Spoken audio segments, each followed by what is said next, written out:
நட்சத்திர கனவுகள் அத்தியாயம் 74. மரத்தடியில் பஞ்சாயத்து என்ற பெயரில் அந்த ஊரின் பெரியோர்கள் முன்னே அமர்ந்திருக்க அங்கே சுற்றி ஒரே ஆண்கள் கூட்டம்தான். தங்கப்பாண்டியும் அவரின் அருகில் இளந்திரையனும் நின்றிருக்க அங்கே வந்து சேர்ந்தனர் நீலகண்டன், யோகமித்ரன். வந்ததுமே யோகமித்ரனின் பார்வையோ அனலாய் இலாவின் மீதுதான் பதிந்து மீண்டது. வாப்பா வா நீலகண்டா. என்ன பெரியப்போ மாமோய் கூட்டம் போட்டு வர சொல்லியிருக்கீங்க? கோவிந்தா, நேத்து தான் உன்கிட்ட தெளிவா சொல்லிட்டேன்ல, அப்புறம் என்ன? கூட்டத்தின் முன்னே வந்த நீலகண்டன் அங்கிருந்த இருக்கையில் பெரியவர்களோடு அமர்ந்தார். மூத்தவர்கள் என்ற மரியாதை அனைவரும் கொடுத்தால் நீலகண்டனுக்கு மட்டுமே அந்த ஊரில் முதலாளி, பணக்காரன் என்ற மரியாதை இருக்கும். அதனாலே வெள்ளை வேஷ்டி பெரியவர்களில் அவரும் ஒருவர். என்ன கோவிந்தா, பேசாம அமைதியா இருக்க? மறுபடியும் நீலகண்டன் கேட்க அவரோ எதிரே இருந்த தங்கப்பாண்டியை கண்டு பெருசுகளை கண்டார். நீலகண்டா, கோவிந்தனோட இடத்த நீ வேணும்னு சொல்ற, அதே நேரம் தங்கப்பாண்டி மருமகனு வேணும்னு சொல்றானா? இப்ப ரெண்டு பேரும் ஒரே விலை சொல்லுங்க. கோவிந்தனுக்கு பணம் தான் முக்கியம்னு சொல்லிட்டான். ஒருத்தனுக்கு வித்துட்டு போய் இன்னொருத்தர் சண்டைக்கு வரக்கூடாது. அதுக்காகத்தான் இந்த பஞ்சாயத்தை கூட்டி இருக்கோம். நீலகண்டா, ஏக்கர் 7 சொல்லியிருக்கான், தங்கப்பாண்டிய 6.5 சொல்லியிருக்கான். இப்ப என்ன சொல்றீங்க நீங்க ரெண்டு பேரும் என பெரியவர் ஒருவர் கேட்ட நொடியே, நானும் ஏக்கர் 7க்கு வாங்குறேன், எனக்கு அந்த இடம் தான் வேணும், சபையின் முன்னே வந்து நின்று கூறினான் இளந்திரையன். அந்த இடம் எங்க வயலுக்கு பக்கம் இருக்கு, அதனால எனக்கு தான் வேணும் என கூறி முன்னே வர மாப்பிள்ளையும் மச்சானும் அடிக்காத குறையாக நேருக்கு நேராய் நின்றனர். என் மாமா இடத்துக்கு பக்கத்துல இருக்கிறதால வாங்கி போட்டா நல்லதுன்னு நான் நினைக்கிறேன், எனக்கு தான் வேணும் என்று மறுபடியும் இளந்திரையன் உரைக்க, டேய் உனக்கு என்னடா அவ்வளவு திமிரு? நானும் போனா போது மச்சான் ஆயிட்டேன்னு பார்த்தா என்னைய எதிர்க்கிற? இங்க பாரு மாப்பிள்ள, நீ தான் இந்த இடத்த வாங்க போறேன்னு எனக்கு இப்ப இங்க வந்ததுக்கு அப்புறம் தான் தெரியும். நான் ஒன்னும் உன்னை எதுக்கு நினைக்கல. அப்போ விட்டுட்டு போக வேண்டியதானடா. நான் தான் வாங்க போறேன்னு தெரிஞ்சிச்சுல, இப்ப என்ன? முடியாது, இவ்வளவு தூரம் வந்துட்டு நான் இந்த இடத்த விட்டு போக மாட்டேன். எனக்கு தான் இந்த இடம் வேணும், நான் வாங்கிக்கிறேன், விட்டுரு. நீ முடியாதுடா, சொந்த ஊர்க்காரன் நான், இங்க இருக்க வெளியூர்காரன், நீ வந்து வாங்குவியா? உன்னை வாங்க விட்டுருவேன் நானு. இது என் அத்தை வாழ வந்த ஊரு, நான் பொண்ணெடுத்த ஊரு. அப்ப நானும் இந்த ஊர் தான், உள்ளூர்காரன் தான், வாங்கணும்னு எந்த சட்டத்திலையும் இல்ல என்று இருவரும் மாறி மாறி வார்த்தைகளால் வாதாடி பொறுமை பறந்து போனது. நானும் பாக்குறேன்டா உன்னை, பல்லை கடித்து கத்திய யோகமித்ரன் சட்டென முன்னே இருந்த இலாவின் சட்டையை பிடிக்க அவனும் அதனை உணர்ந்து எதிர்த்து அவனின் சட்டையை பிடித்து சண்டையிட்டான். உடனே அங்கிருந்த அனைவரும் சேர்ந்து பிரித்துவிட்டு, அடை எலகத்தங்கிறத காட்டுறீங்களோ, பெரியவங்க நாங்க எதுக்கு இருக்கோம் இங்க, என்னப்பா இதெல்லாம்? சத்தமிடவே கலங்கிய சட்டையை நீவிவிட்டு இருவரும் மறுபடியும் எதிரெதிர்ப்புறம் நின்றனர். உங்களை எனக்கு வேணும், உங்களுக்கு வேணுமான்னு கேட்க சொல்லல, விலைய சொல்லுங்கப்பா முதல்ல. இங்க 7.5 லட்சம். இளந்திரையன் வேகமாய் குறைக்க, இவனை விட தான் கீழானவனா என்ன, விட மாட்டேன் மனதில் நினைத்தவனோ 7.25 என்றான். இலாவோ 8 என்க, இவனோ உடனே 8.5 என்றதும் கோவிந்தனுக்கோ ஏக போக சந்தோஷம். கேக்கட்டும் கேக்கட்டும் என்ற நினைப்போடு கண்டவாறே இருந்தார். 9 இலா கேட்க தங்கப்பாண்டி கூட வேண்டாம் என்று அடக்க முயல இலாவோ கேட்ட பாடில்லை. சட்டனை யோகமித்ரனும் விலையுயர்த்தி கூற வர, ஏய் ஏய் என்னப்பா இதெல்லாம், இங்க என்ன ஏலமா நடக்குது? நீங்களாட்டி சொல்லிக்கிட்டே போறீங்க. சொந்த பந்தம் ஒருத்தருக்கு ஒருத்தர் விட்டு கொடுத்துதான் போறது. நடுவில் பெரியவர் ஒருவர் நின்று தனித்து விடுவது போல் கூறினார். ஆமாடா, பெரியப்பா சொல்றதும் சரிதான், அவனே இதை வச்சுக்கிடட்டும், நமக்கு இல்லாத சொத்தா இடமா சொல்லு, விட்டுருடா என்று நீலகண்டன் பெருந்தன்மையாய் கூற, நீலகண்டனே சொல்லிட்டான், அப்புறம் என்னப்பா? ஏப்பா நீயே கோவிந்தா இடத்த வாங்கிக்கோ இறுதி முடிவாய் கூற இலாவும் சரி என்று கூறினான்.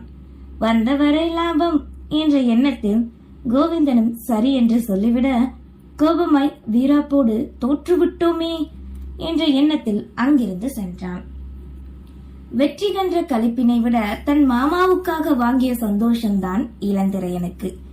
இங்க பாருலே, இதுக்கப்புறம் என் மகன் விஷயத்துல குறுக்க வந்த அப்புறம் நான் நானா இருக்க மாட்டேன், பாத்துக்கோ மிரட்டி விட்டு நீலகண்டனும் சென்று விட, அப்படி குறுக்க வர்ற அளவுக்கு நான் என்ன பண்ணேன்? புரியாது யோசித்த இளந்திரையனும் அனைவரின் முன்பு அட்வான்ஸ் கொடுத்து அடுத்த வாரம் பதிவு செய்து விடலாம் என்றான். சரி, அப்ப கிளம்புவோம் என கூறி அனைவரும் அங்கிருந்து சென்று விட, இல்லை கூறு கெட்டவனே, வேலை ஏறுதுன்னு தெரிஞ்ச விட வேண்டியதுதானே. இப்ப வரு 1 ஏக்கருக்கு 1.5 லட்சம், 4 ஏக்கர்னா என்ன ஆச்சுடா? தங்கப்பாண்டி திட்டி புலம்ப, மாமா எனக்கு பணம் பெருசு கிடையாது, இந்த இடம்தான் முக்கியம். இந்த இடம் இல்லைன்னா வேற இடம் கிடைக்க போகுது, ஏன்டா? இப்போ இதை நான் வாங்கிட்டா இனி பின்னாடி இருக்கிற நம்ம வயலுக்கு போக உனக்கு ஈஸியா இருக்குல்ல மாமா, அதுக்காகத்தான். அடே உன்னை என்னன்னு சொல்ல. சரி வா, வீட்டுல போய் என் மச்சானை எப்படி சமாளிக்க போற? அப்பா இந்த விஷயத்துல தலையிட மாட்டாரு, ஏன்னா நான் இன்னைக்கு காலையில தெளிவா முடிவா சொல்லிட்டேன், இத நான் சொந்தமா என் காசு போட்டுதான் வாங்க போறேன்னு. சரி என்னமோ பண்ணு, விலை அதிகங்கிறது தான் கொஞ்சம் வருத்தமா இருக்குப்பா என புலம்ப தன் மாமாவின் தோளில் கை போட்டு கொண்டு உறவாடினான். நான் என்ன வாங்கினதை விற்கவா போறேன், அது வாட்டி வருஷம் கடந்தாலும் இருக்கத்தானே போகுது மாமா, ரோட்டு மேல தானே, விடுங்க பாத்துக்கலாம் என்று சமாதானம் கூறிக்கொண்டே வீடு வந்து சேர்ந்தனர். காரினை யோகமித்ரன் ஆத்திரமோடு செலுத்த அவனை கண்ட நீலகண்டன், அடே அந்த இடத்த அவன் வாங்கணும்னாலே பக்கத்துல இருக்கிறது நம்ம தானே, எப்படி பிரச்சனையை கொடுக்கணும் நமக்கு தெரியாதா? பஞ்சாயத்துல நீயும் அவனை இப்படி எதிர்த்து நின்னா நம்ம கௌரவம் என்னாக? 2 குடும்பத்து பிரச்சனை வெளில சந்தி சிரிக்க வச்சிடக்கூடாது. இதுக்கு முன்னாடி நடந்த பிரச்சனைக்கு காரணம் சங்கரமூர்த்தியின் ஊருக்கே தெரியும். நீ இப்படி பண்ணா அப்புறம் நாம தான் வேணும்னு எதுக்குறோன்னு தெரியும் என்கவே யோகமித்ரன் மனத்தீயோ இன்னும் அணைந்த பாடில்லை.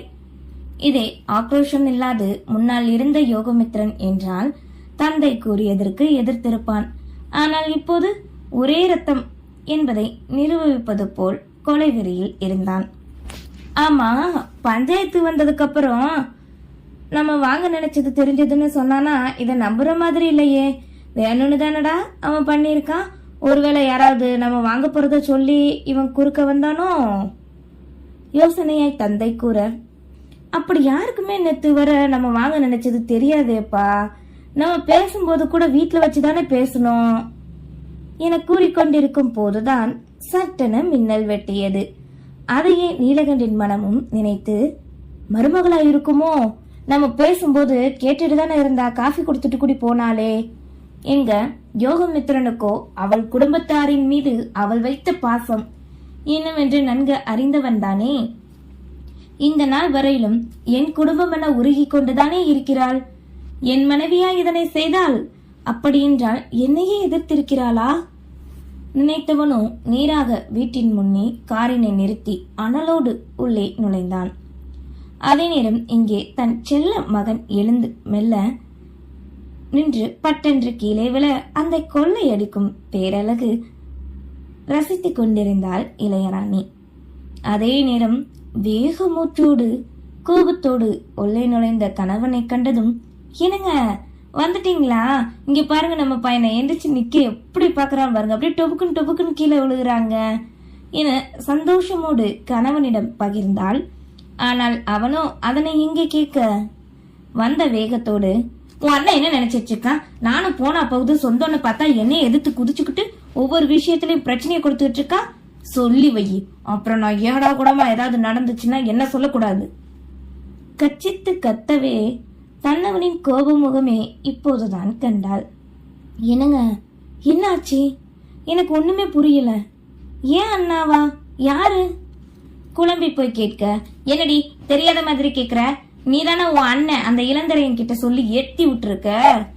விட்டால் கையோ உங்கிவிடும் நிலையில் கத்த சர்வமும் அடங்கி போய் நின்றாள்.